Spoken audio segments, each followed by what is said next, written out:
Help! I'm trying to declutter and somebody won't let me. Now, whether this person is a spouse, a parent, a child, a friend, maybe you've got the bug in you to help clean up, organize, declutter, get rid of unnecessary things, and you're here to help. And this person that you're trying to help just will not let you help. What gives? And what can we do about it?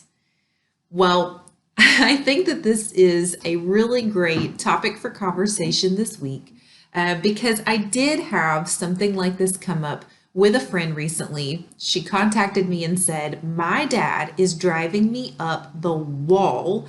I am trying to help him declutter, and he is just being impossible, and we're getting in all these fights about it." Now, her dad is in his mid 70s, which happens to be my area of expertise in my work in home health. Most of my patients are retirement age up to 100 years old. And this is a conversation that actually comes up very frequently. I will say, though, that even though I'm going to give an example of someone who is older, I'm going to let you know something that I did where I really messed up when it came to my husband a couple of years ago. So stay tuned to the end of the video for my confession on what I did, my major mistake when it came to decluttering. I'm sure you'll get a kick out of it, or you can tell me how terrible I am at the end of the video. So what I see so often in my work in home health is an aging parent who might either need to downsize. Maybe they've had this big sprawling home their whole life and it's just not manageable or reasonable anymore for them to live in that space. And they're having to downsize to a smaller home. They're moving in with one of their children. Maybe they're switching gears and moving to a retirement home, and they're only able to take a portion of their stuff with them. There can sometimes be a lot of struggle that can come out of this because in order to do that, you have to downsize. Now, the other thing that can happen is that I have a lot of patients who start hoarding things a little bit, and this may or may not be typical behavior for them throughout their whole adult lives, but a lot of times it's not typical. It's a son or daughter walking into a home going, "Whoa, I haven't been here in a month and this place exploded in the last couple of weeks. What in the world happened?" I will tell you that there are a few things that can be going on here. First of all, if a patient is having some issues with memory, this physical clutter can be a sign. I am not telling you that it is definitely a sign. If it's the only sign, then that is not your reason. But if you have noticed that your parent seems to be having a lot of memory loss, then this accumulation of piles of mail and excessive amounts of groceries. "Mom, why do you have 25 cans of beans on your counter?" This sort of unusual activity can be the result of this patient losing track of time. Maybe they're checking the mail, but they don't remember what they usually do with it, so they just keep stacking it up on the counter. Maybe they go to the grocery store multiple times a week because they keep forgetting that they already went to the grocery store. So now they've just got this excessive amount of groceries that are happening everywhere.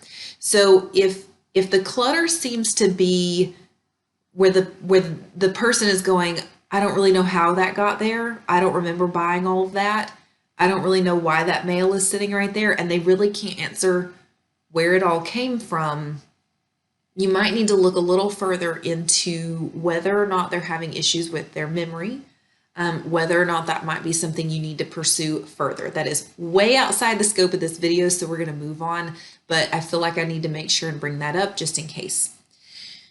Otherwise, this sort of newer hoarding behavior can be a result of some anxiety. this person may feel, for whatever reason, that their situation is not as stable as it would normally be. And in a lot of ways, they're kind of prepping. They're getting excessive amounts of food and putting it everywhere to make sure they don't run out of food. Maybe they're not independent to go to the grocery store anymore. And so they're buying a whole lot more groceries than usual just in case they can't get a ride to the store. Or maybe they're feeling very anxious about the fact that they're living off of a retirement check, and that retirement check just keeps getting leaner and leaner every year as the cost of everything around them keeps going up and up, and they're feeling this financial pressure. And so they're starting to kind of hoard and accumulate things because they're very worried about not being able to afford those things in the future. So if you come in going, Mom, you don't need 25 cans of beans. This is ridiculous. I'm going to donate some of these to the soup kitchen. And Mama starts screaming at you. There could be an underlying anxiety there about not having enough necessarily that's causing a problem. So don't just assume that Mama doesn't know what she's doing or that Mama is, just being ridiculous. Mama might have some very serious fears and concerns that are showing themselves to you in an odd way, but to them makes perfect sense. So that's when you're dealing with maybe new accumulation. Let's say that maybe the problem is that they're not getting rid of something that they've had for forever, and in your mind, you're thinking, you don't use this, you haven't used it in 20 years, it's taking up space, we could probably get a couple of dollars for it, let's just get rid of it. And maybe this is Dad, and he is practically telling you to get out of his house and never come back for bringing this up again because he's not going to talk to you about it anymore. Now, this is one that I see a lot as well because the caregivers, typically the children, are just trying to help. I'm trying to help you downsize. I'm trying to help you get rid of stuff you don't need. I'm trying to help you make a couple of bucks selling some stuff you haven't even touched in 20 years. If you're not using it, why is it still around? But one of the things that happens as we age, especially, is that our independence gets taken from us one thing at a time. And you don't really realize it if it's not happening to you. But once a person retires, they are now on a fixed income for the rest of their life, which for most people can be very scary because most people have, if they've saved anything for retirement, it's thin. And whatever that Social Security check is, if they're in the United States, is thin. And if they started drawing early, it's even thinner, and it never goes up and it never gets bigger. They don't get a 3% inflation raise every year on their Social Security check. And they feel it and they're worried. And so these little things that they might have done with a little bit of extra money over the years, maybe going out to brunch, maybe they're starting to feel really anxious about that. I can't afford to do that every week with my friends anymore. So now they're not doing something they enjoy and they're not socializing as much. Maybe they've been told they can't drive. That's a whole bag of freedom that gets stripped from a person when they're not able to drive. Maybe as the child, you have taken over their medicine because they've been getting their medicines mixed up, or they're taking so many medicines that it takes an army to keep them straight. So now they're not even in control of their own medicines anymore. They don't know what they're taking or why. You're handing them pills every morning and they're just trusting that it's the right handful. That's scary and overwhelming and frustrating.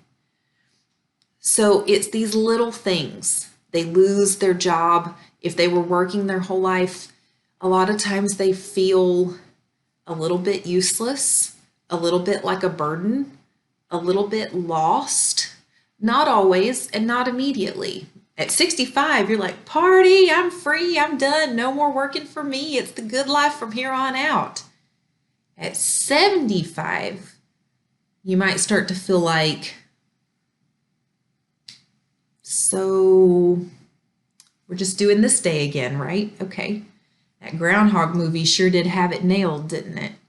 Every day starts to feel the same. You stop socializing with people, you stop going out, you stop doing those things that you would normally do, and it just slowly starts to feel like everything's just floating away from you. What do you have left when you're not seeing your friends anymore? You've had lots of your loved ones who've passed away. You don't see your kids every day. You don't have a job to go to. What do you have left? You have the things that you've accumulated over the course of your life that have memories attached to them. Memories of how you acquired that item. Memories of the fact that this item once belonged to someone who you care about deeply who's not around anymore.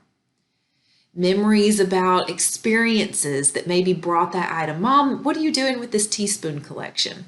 Well, maybe she accumulated that teaspoon collection over 35 years of traveling with her spouse who passed away 6 or 7 years ago. And every time she doesn't use those teaspoons, she doesn't even display all of them.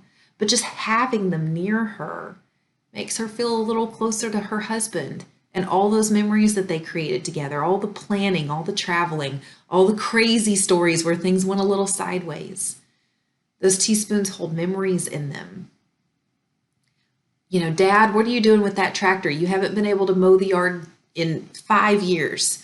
It's just sitting in there in the garage collecting dust. Let's sell the tractor and get some money for it and free up the garage space. You don't need that tractor anymore. Well, maybe he doesn't need that tractor anymore, but do you know what that tractor represents to him, possibly? It could represent a really big purchase that he made that he was really proud of, that he was really excited about. It was maybe a really big deal for him at the moment, being able to save up for this really nice piece of equipment that meant a lot to him. Maybe he went with someone to go pick it out, and he's got the memories of picking it out. But do you know what it also represents when you get rid of it? It's like a nail on the coffin that he's never going to physically be able to mow the yard again. I have a lot of patients who hold on to this hope, this idea that they will be able to do something again one day, even if they haven't been able to do it for years. But they have this hope in the back of their mind that maybe something will change and maybe they'll get better and maybe they'll get stronger. And that one item still hanging out in a closet or hanging out in a garage somewhere serves as hope to them that if they could get better enough, they could use that item again. And by getting rid of it, it's kind of like they're giving up on themselves a little bit. It's like they're admitting defeat, that they're never going to be able to do that again. They're admitting that they're just so old that that particular thing, that task or whatever it is, that hobby really is gone forever. Maybe these are tools that someone has collected over a lifetime of working. I have a patient of mine who was a car mechanic for 40 years. He's left-handed and he had a series of medical issues that resulted in him having an amputation at the shoulder on his left side. And then a few years later, a stroke that left him very unsteady on his feet and partially wheelchair bound. Is this person ever going to be able to work as a car mechanic again? Very likely no, and he will readily admit that he's not going to work as a car mechanic again, but these are the tools of his trade. This represents his life. This represents decades and decades of accumulation of this tool for this project, this tool for that project. And oh, that's the tool that I bought to work on that specific car for that specific guy in 1997 when this happened. And that one little tool that you're sitting there going, I don't know what it is, I don't care what it is, maybe we can get $10 for it, has an entire story behind it for him. And this is a collection that was built over years and years and years. And if he were to get rid of this collection of tools, he would never be able to get it back, ever. It would be gone for good. And not only would it be gone for good, the memories would be gone for good with it. And that hope that I could still use some of those tools someday. And his comment to me was, I just like knowing that if I ever needed to work on my own car, that I could still do it if I needed to. It's like a security blanket. It's the if I needed to, if I really needed to. If money got tight enough, maybe I could figure out how to rally and use those tools to make some money. When otherwise, he's currently living on disability. His income is fixed. And so this idea, this security blanket, this kind of financial backup, this representation of who he is and how he spent his life, this, collection of items that he's accumulated over 40 years of working in the trade are part of who he is. It's not just some junk he doesn't use anymore that's sitting in a back room, because actually most of those tools are in his kitchen right now. And so you might look and say, you can't even hardly move around this kitchen, just get rid of these tools. You can't use them, you're not gonna use them. You could get some money for them, and you have this kitchen, and you could use the kitchen better if all this stuff wasn't in here. To an outside eye, it might seem really obvious. Just get rid of this stuff. It's taking up space, it's getting rusty. Why are you still holding on to it? There's a lot of reasons why he's still holding on to it. And so what I would encourage you to do when you're feeling those frustrations in that moment is to understand that this might be a whole lot bigger than what it seems like on the outside. There might possibly be a way to better organize the items so that it feels less cluttery, something that you can do to really take care of them. Maybe you've got these teaspoons and you're like, we're sending you to some place and we can only take so much stuff and we really don't have the space for all of this. Maybe you could offer to say, you know what, Mama? What if we put these in a really nice protective box and we wrapped them up really carefully to make sure that they would be well cared for? And what if I kept them at my house? I know that you can't take them with you to where you're going because there's just not enough room, but I know how much they mean to you. What if I took them to my house? And maybe that's just something that you do because you realize how much it means, even if it doesn't make a lot of sense to you. And just because you're a person who doesn't get attached to things does not mean that it is in any way not legitimate for someone else to feel very attached to some of the items that they have because of the meaning that they have to them. And so here's my confession that I promised you at the beginning of the video, where I royally screwed up with my husband. Confession time with Julie. Here we go. So my husband is a very active person. He likes to work under cars. He works out in the yard. He is rough on his clothes. I've never met anybody in my life that can put a hole in a shirt or a pair of pants faster than this man can. And the rule in my house growing up was if it has a hole in it, you get rid of it. We're not going to wear clothes that have holes in them. But we also had girls in my family that tended to not put holes in their clothes very often. So it didn't even come up that often in my house growing up, but that was the rule. If it has a hole in it, you don't get to wear it anymore. We're going to get rid of it and get something else that does not have a hole in it.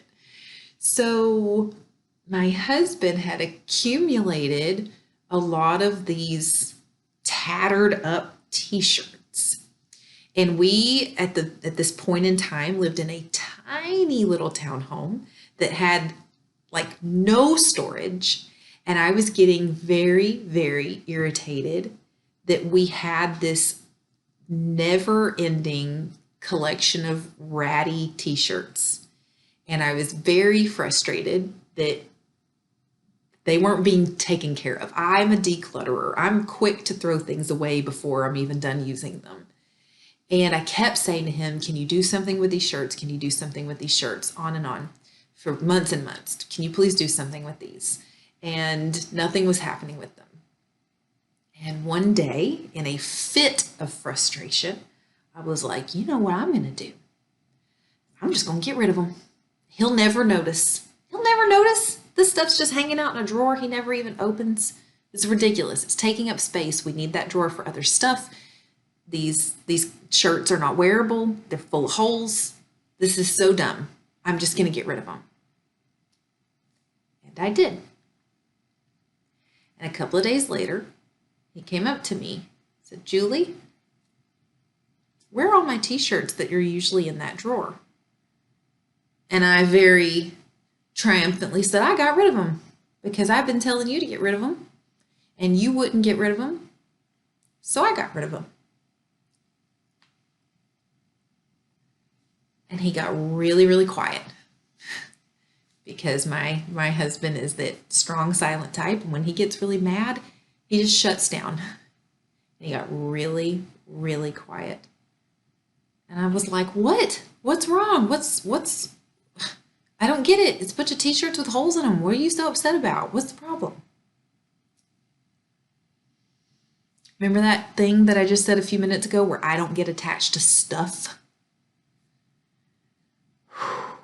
Apparently these t-shirts had been t-shirts that he had been collecting over the years of our relationship that were attached to significant time points in our relationship that I didn't know about. One of the t-shirts was a shirt that we had worn on our honeymoon. And so it had reminded him of our honeymoon, which was a very, very happy memory for him. One of the shirts was the shirt that he had worn on the day our oldest son was born, which he had remembered and I didn't.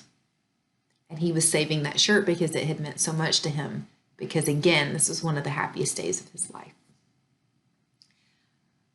There were a few other shirts in there that were about as significant as that.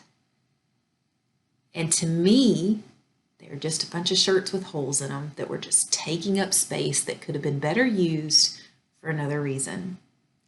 And I will promise you that I have never thrown away another piece of his clothes without telling him about it since then. Because that was the day, and this was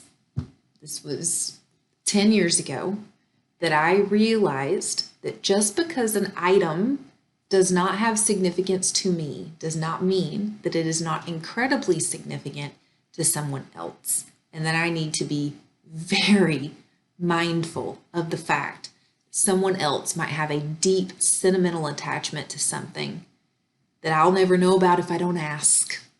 And so just assuming that I need to get rid of something because it's taking up space or it's junky in some way is not the right litmus test for whether or not that item really needs to stay or go. So I would encourage you to not do what I did and to never put yourself in the position of feeling as much guilt as I continuously feel about that to this day by just assuming that somebody else, your junk is someone else's treasure. You cannot know the true value of something to someone. And assuming that you know that and taking action based on your assumptions will really, really, really cause you to do some things that you may regret or that could cause a lot of problems between you and another person that you couldn't anticipate because you didn't understand the full value of that item to that person. So I hope that this helps to unwind a slightly frustrating situation to you. But I'm putting this in the context of an older parent. I'm also confessing how this may apply to a spouse, but this could also just as easily apply to your younger children. Now, I'm not talking about 3 and 4 years old and it's some dolly that they've never played with and all of this, but especially once your children get into those preteen and teen years. Please do not just go through their stuff and just arbitrarily get rid of things because you don't think they're important. Once your children hit that age, 10 and up, I would strongly encourage you to make sure that any sort of thing like that where you're going through and thinking, you don't play with this anymore, you don't play with that anymore, I've never seen you even look at this. No, no, no, no, no. At that point, I would very highly encourage you to have a collaborative conversation with your preteen or teen about this item. Do you care about it? Can we get rid of it? Sometimes you might be surprised what they're willing to get rid of that you thought they were attached to. And sometimes you'd be surprised what they desperately want to hold on to that you think they didn't even know they had. So those are my thoughts on getting rid of clutter and what you might need to take into consideration when you're having those conversations. So asking someone if they really don't want to get rid of it, can you explain to me what the significance is behind this item? And they may not be able to articulate it to you very well. They might say, I don't know, I just don't want to get rid of it. And that might mean that they really can't articulate it, or it might mean that they just don't feel comfortable explaining it to you. So take this conversation for what it is, and I hope that it helps a lot with helping to reframe some situations that may otherwise cause arguments, frustrations, butting heads, and otherwise tension between you and a loved one, and maybe turn it into something that you're either able to let go of or something that you're able to work through with them. This is your conversation expert, Julie, and I will see you next week. Take care.